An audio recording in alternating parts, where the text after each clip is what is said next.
स्थिरैयभम्बचेरास कामभोगरसन्नुना उग्गं महव्ययं बम्भं धारेयवं सुदुःकरम् मूलमेयमहं मत्स महोदोषसमुच्चयम् तमहामेहुणसंसर्गम् निगन्थावज्जयन्तिणम् विमुषायिद्धि संसर्गो पाणियं रसमोयणम् नरसतगेवेशिष विषम तालउडम जहा। जो मनुष्य काम और भोगों के रस को जानता है, उनका अनुभवी है, उसके लिए अब्रह्मचर्य त्याग कर ब्रह्मचर्य के महाव्रत को धारण करना अत्यंत दुष्कर है। निग्रंथ मुनि अब्रह्मचर्य अर्थात मैथुन संसर्ग का त्याग करते हैं, क्योंकि ये अधर्म का मूल ही नहीं अपितु बड़े से बड़े दोषों का भी स्थान है। जो मनुष्य अपना चित्त शुद्ध करने, स्वरूप की खोज करने के लिए तत्पर है, उसके लिए देह का श्रृंगार, स्त्रियों का संसर्ग और स्वादिष्ट तथा पौष्टिक भोजन, दूध, मलाई, घी, मक्खन, विविध मिठाइयाँ आदि का सेवन विष जैसा है।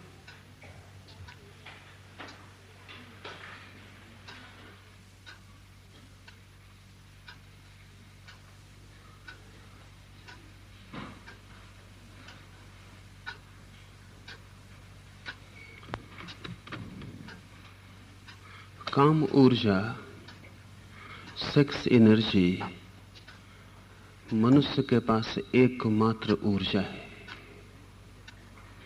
एक ही शक्ति है मनुष्य के पास। उस शक्ति को हम कोई भी नाम दें,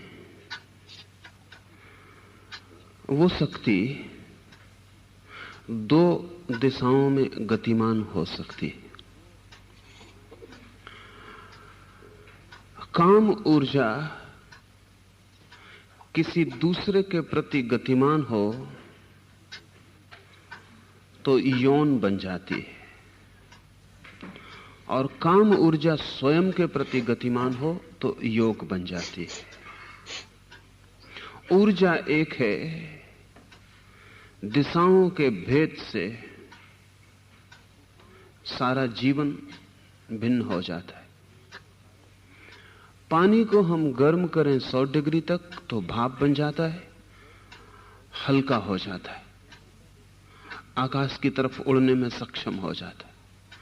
पानी को हम ठंडा करें 0 डिग्री के नीचे, पत्थर का बर्फ हो जाता है, भारी हो जाता है। जमीन की गुरुत्वाकर्षण की शक्ति उस पर बजनी हो जाती। भाप भी पानी है, बर्फ भी पानी है।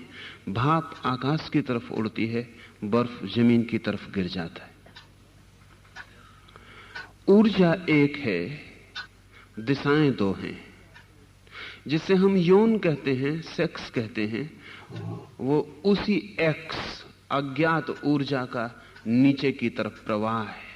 0 डिग्री के नीचे बर्फ बन जाना है, तब जमीन का गुरुत्वाकर्षण उस पर सघन हो जाता है। वही ऊर्जा, वही एक्स अज्ञात शक्ति ऊपर की तरफ उठनी शुरू हो जाए, 100 डिग्री के पार परमात्मा की तरफ भाप की तरह उठनी शुरू हो जाती। जमीन का नीचे का खिंचाव समाप्त हो जाता है। शक्ति एक है, दिशाएं अलग हैं। तो पहली बात तो यह समझ लेनी जरूरी है कि शक्ति एक है। उसके उपयोग पर निर्भर करेगा कि वो आपको कहां ले जाए। दूसरी बात यह समझ लेनी जरूरी है कि शक्ति तटस्थ है, शक्ति स्वयं आपसे नहीं कहती कि क्या करें। शक्ति आपको हेतु नहीं देती, गति नहीं देती। शक्ति तटस्थ आपके भीतर मौजूद है। आप ही जो करना चाहें उस शक्ति का उपयोग करते हैं। शक्ति आपसे कुछ भी नहीं करवाती।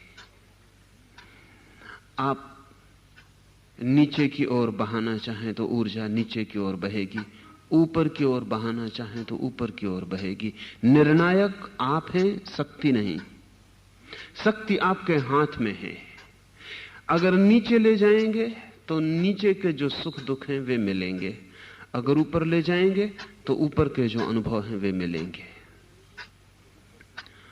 तीसरी बात समझ लेनी जरूरी है कि इस शक्ति के रूपांतरण के दो उपाय हैं।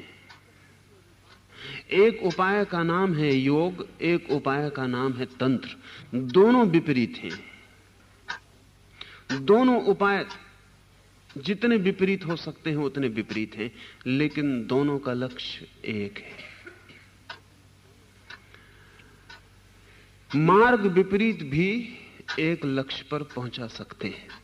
इस संबंध में थोड़ी बात समझ लें, फिर यह सूत्र समझना आसान होगा। तंत्र की मान्यता है कि काम ऊर्जा का पूरा अनुभव जब तक न हो तब तक काम ऊर्जा को रूपांतरित नहीं किया जा सकता। काम ऊर्जा का जितना गहन अनुभव हो सके उतना ही काम के रस से मुक्ति हो जाती है। यह महावीर से बिल्कुल उल्टा सूत्र है। इसे थोड़ा ठीक से समझ लें तो फिर महावीर का जो बिल्कुल विपरीत दृष्टिकोण है वो समझना आसान हो जाएगा। कंट्रास्ट में एक दूसरे को सामने रख के देखना आसान हो जाएगा। तंत्र मानता है कि हम केवल उसी से मुक्त हो सकते हैं जिसका हमें अनुभव हो। लेकिन क्यों? हम उसी से क्यों मुक्त हो सकते हैं जिसका हमें अनुभव हो? तब तो इसका यह अर्थ होगा कि जिस दिन हमें मोक्ष का अनुभव होगा हम मोक्ष से मुक्त हो जाएंगे।